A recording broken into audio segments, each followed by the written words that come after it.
Yeah. She's asking about floating trash in the oceans. Just as a side story, one of the things that actually has been useful to oceanographers is when cargo gets swept overboard.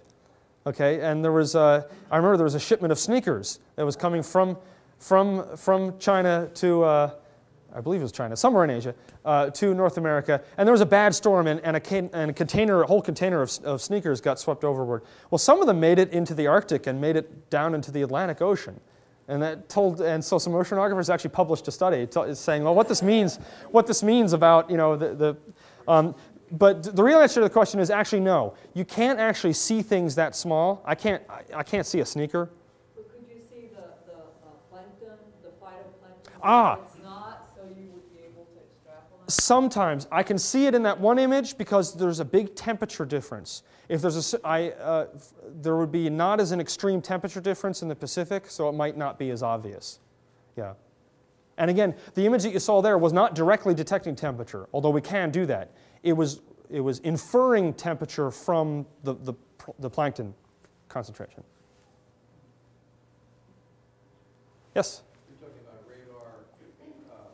You're implying then that the radar beam can be cast hundreds of miles, thousands of miles for the satellites? Oh, sure. Yeah, he's asking about a little bit more about the radar. Those satellites are orbiting hundreds of miles up. Now, these are big radar. This isn't like a speed gun. And it takes a lot of power. So the satellites that use radar have big solar panels.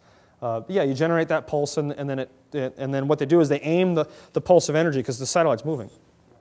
So you aim the pulse of energy a little bit forward so that it bounces off the Earth, and then you detect it over here. And the distance you travel is actually useful.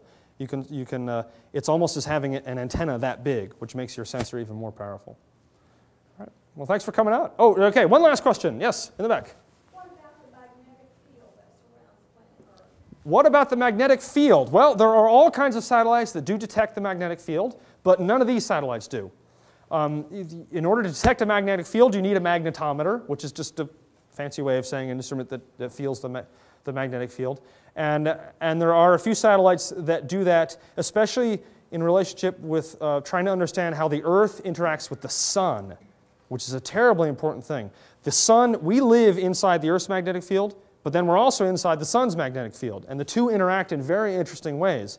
And that can sometimes affect life here on the Earth, like with electronic communication.